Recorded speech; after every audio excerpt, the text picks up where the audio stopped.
I never thought I'd live to see the day my own family kicked my 7-year-old daughter out on Christmas Eve.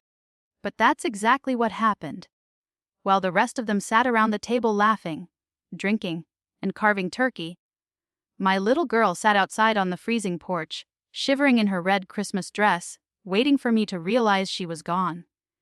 And when I finally found out, the sight of her tiny hands pressed against the frosted window, tears streaming down her face, broke something in me that will never heal. I still can't believe what they did. Tell me honestly, would you ever forgive your family if they treated your child like that? It all started with what was supposed to be a perfect Christmas reunion. I hadn't spent Christmas with my family in years. Between work, raising my daughter as a single mom, and trying to rebuild my life after a nasty divorce, I hadn't had the time or energy. But my mom kept insisting. "It'll be good for everyone," she said over the phone. "The whole family's gonna be here this year. It's time to put the past behind us." And maybe that's what I wanted too. A little piece of normal. A Christmas that didn't feel like survival mode. My daughter, Lily, had been asking about Grandma and her cousins for months. "Will Grandma like the cookies I bake?" she asked. "Will Uncle Tom let me help decorate the tree?" She was so full of hope that I finally said yes. Maybe this year, I thought, things would be different. The morning of Christmas Eve, we packed the car with gifts, cookies, and our best clothes. Lily wore her favorite red dress with white lace at the collar. The same one she'd been saving just for this dinner. She looked like a tiny Christmas angel, clutching her stuffed bunny, Snowball. As I drove the 2 hours to my parents' house, I kept reminding myself to stay calm. My family could be difficult. My mom had always been controlling. My brother Tom had a habit of mocking me for not having my life together. And my sister-in-law Emily was the kind of woman who smiled to your face, but whispered behind your back. Still, I told myself they'd mellowed out. People grow, right? When we arrived, the house looked like something out of a postcard. Twinkling lights framed the roof, fake snow dusted the yard, and the smell of cinnamon drifted through the air. My mom came out, arms open. "You made it," she exclaimed, pulling me into a hug. For a moment it felt warm, real. Then she looked down at Lily, who smiled shyly. "Hi, Grandma," Lily said. My mom hesitated for half a second before patting her head. "My, how you've grown," she said with a polite smile that didn't quite reach her eyes. I brushed it off. Maybe she was just surprised, but as the evening went on, the small cracks started to show. Dinner was supposed to start at 6, but by 7:30, the table was still half empty. My brother Tom had arrived late, his wife Emily on his arm, wearing a glittering dress that screamed, "I'm better than everyone." Their 2 kids, Max and Sophie, ran around the living room, knocking over decorations while my mom laughed like it was adorable. Lily tried to join in, showing them her stuffed bunny. "This is Snowball," she said. "He's my best friend." Sophie scrunched her nose. "That's for babies," she said. Lily looked down, embarrassed. "No, he's..." Max snatched Snowball from her hand. "Let's play catch," he shouted, throwing it across the room. "Hey!" I stood up, but before I could get to them, Lily ran to grab her toy. Max threw it again, this time into the fireplace. The look on Lily's face, the way her eyes went wide, her mouth trembling, I'll never forget it. She screamed and tried to reach for it, but I pulled her back before she could burn herself. "Tom," I snapped. "Tell your son to stop!" Tom chuckled. "They're just playing. Relax. She's 7, I said. Emily rolled her eyes. Well, maybe if she wasn't so sensitive. That was my first clue that the night wasn't going to go well. I took Lily to the kitchen and helped her calm down. We found another stuffed toy in her overnight bag, but it wasn't the same. She whispered, "Snowball smelled like Christmas," and I nearly cried right there. When we went back to the table, my mom pulled me aside. "You know, maybe you're overreacting," she said softly. "Tom's kids don't mean any harm. You shouldn't make everything so dramatic." I bit my tongue. I'd spent my entire life being told that I was too emotional, too sensitive, too much. I wasn't going to start a fight on Christmas. Dinner finally began, and for a while, things were okay. The food was good, Lily smiled again, and even laughed when my dad told his usual corny jokes. But then came the wine, and with it, the truth. Tom started talking about his new promotion, how his real family had just bought a second house. Emily bragged about their upcoming ski trip. My mom nodded proudly, like she was watching royalty. Then she turned to me. "And how's work for you, dear?" "Still at that little diner." "It's a restaurant," I corrected gently. "I've actually been promoted to assistant manager." Tom smirked. "Assistant manager at a diner? Fancy." I forced a smile. "It's honest work." Emily giggled. "Well, not everyone's meant for success, right?" That did it. I wanted to leave right then, but Lily looked so happy, humming along to the Christmas music playing in the background. I stayed for her. Around 8, the kids went off to play in the living room. I was helping clear the table when I realized Lily wasn't with them. "Where's Lily?" I asked. "Oh, she's fine," my mom said casually. She was being a bit loud, so Tom told her to step outside for a minute to calm down. "Outside?" I frowned. "It's below freezing." "She's wearing a coat," Mom said. "She'll be fine." I dropped the dish I was holding. "You let a 7-year-old sit outside, alone." Before she could answer, I ran to the front door.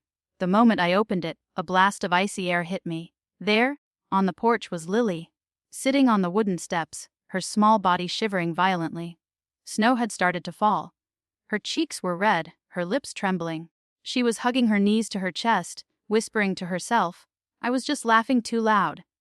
I rushed to her, wrapping my coat around her. "Baby." "Oh my God," I said, pulling her close. "Why didn't you come in?" She sniffled. "Uncle Tom said if I came back in before he said I could, Santa wouldn't bring me presents." Something inside me snapped. I stormed back into the house, slamming the door so hard the ornaments rattled. "What the hell is wrong with you?" I shouted. "You made her sit outside in the cold." Tom blinked, pretending to be confused. She was being loud. "She's 7, Tom." My mom stepped in. "Lower your voice. You're overreacting again." "Overreacting?" I repeated, my voice shaking.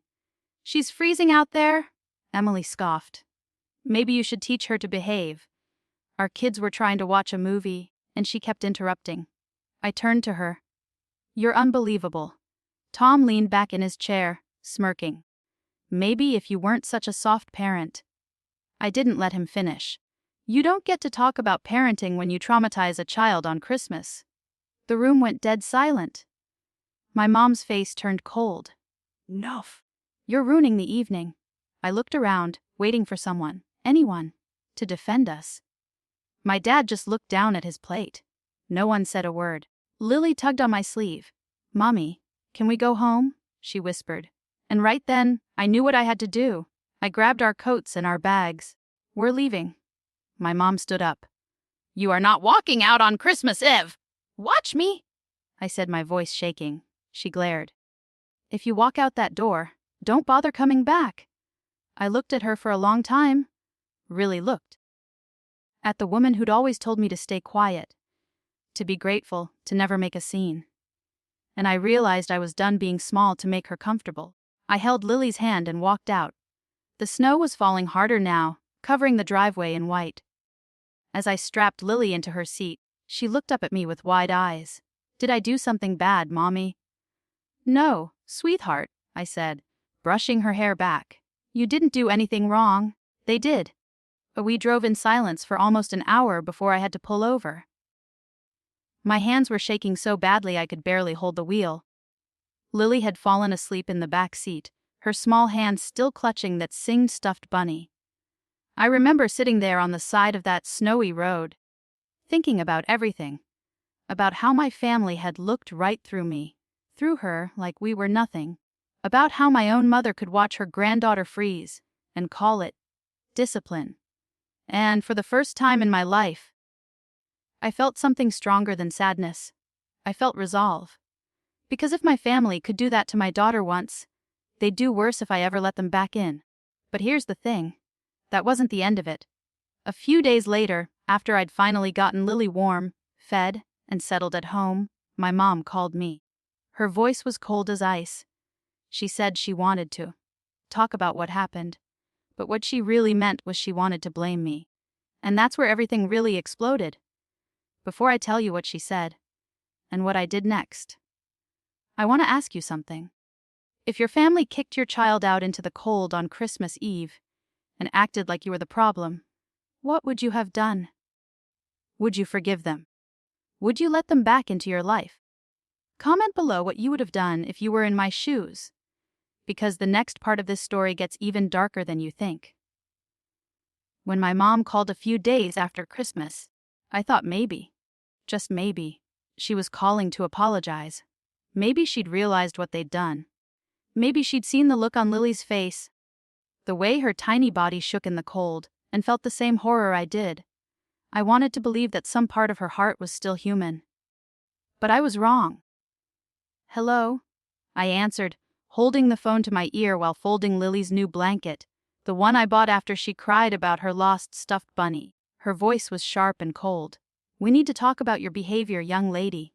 I froze. "My behavior?" "Less," she said, as if it were obvious. "You stormed out of dinner, screamed at everyone, and ruined Christmas for the entire family. Your brother's kids were scared. Your father hasn't spoken all week. You owe everyone an apology." For a second, I couldn't even respond. I just stood there, staring at the wall, listening to her words echo through me like something out of a nightmare. "Mom," I finally said, my voice trembling. "You made my daughter sit outside, in the freezing cold. She was misbehaving," she said flatly. "Tom was just trying to teach her a lesson." "A lesson," I repeated. "She's 7. You don't teach lessons by leaving a child outside in a blizzard?" "Oh, stop being so dramatic," she snapped. "She was out there for what, 5 minutes?" 20, I said. "She was out there for 20 minutes. Do you know what hypothermia feels like? Do you have any idea what it's like to find your child shaking on the porch, crying because her uncle told her Santa wouldn't come if she disobeyed?" There was silence on the other end. For a moment, I thought maybe I'd finally broken through. Then she sighed. "You always make everything about you." I felt my knees go weak. "About me?" "Yes. You were always the sensitive one. The troublemaker. The one who couldn't take a joke, couldn't handle a little discipline. Maybe if you didn't coddle that child so much, she wouldn't act out." My heart pounded in my ears. "Act out? She was laughing." "That's it. Laughing. She was being disruptive," my mom said firmly. "And honestly, I think you owe Tom an apology. He's a parent too. He knows how to raise children." I laughed. But it wasn't the funny kind of laugh. It was the broken, exhausted kind that comes when you realize someone will never see what they've done wrong. "You're unbelievable," I said quietly. "If you're going to keep this attitude," she said coldly, "then maybe it's best if you don't come to family events anymore. At least not until you can learn to be civil." There it was. The final nail in the coffin. "Fine," I said, and hung up. That was the last time I spoke to her for months. But the story doesn't end there, because my mother didn't just stop talking to me. She started talking about me. It started small. Mutual friends would call or text, saying they'd heard I'd had a meltdown at Christmas. Then one of my co-workers mentioned that my mom had posted on Facebook about how some people don't know how to control their emotions, even during the holidays. She didn't say my name. She didn't have to. Everyone knew who she was talking about. Then came the kicker. Tom posted a picture from Christmas dinner. Everyone was smiling, glasses raised. The caption read, "Family," even when others try to ruin it. I stared at that photo for a long time. My daughter wasn't in it. Her chair was empty. That was the moment I realized they were rewriting the story, turning me into the villain, making my little girl invisible. At first, I tried to ignore it. I told myself to focus on Lily, to give her the love she deserved, to make our small home warm and safe. I baked her favorite cookies. We built a snowman in the yard. We even started new traditions. Just the two of us. But every night, when she asked, "Will Grandma ever call me again?" something inside me twisted. How do you explain to a child that the people who should love her the most simply don't? Then one morning in early February I got an email. It was from my mom. The subject line read, "Family reunion, mandatory attendance." I almost laughed. I opened it, half expecting an apology, half expecting more nonsense. Instead, it was an invitation. My parents were hosting a family brunch. "To clear the air, please be punctual," the email said. "Tom and Emily will be there, and we expect mature behavior this time." I should have deleted it. I should have walked away. But something in me, maybe the part that still needed closure, or maybe the part that was just done being silent, made me go. Lily stayed with my friend Megan that day. I wasn't about to put her through that again. When I arrived, the house looked the same. Picture perfect, fake snow on the wreath, glowing candles in the window.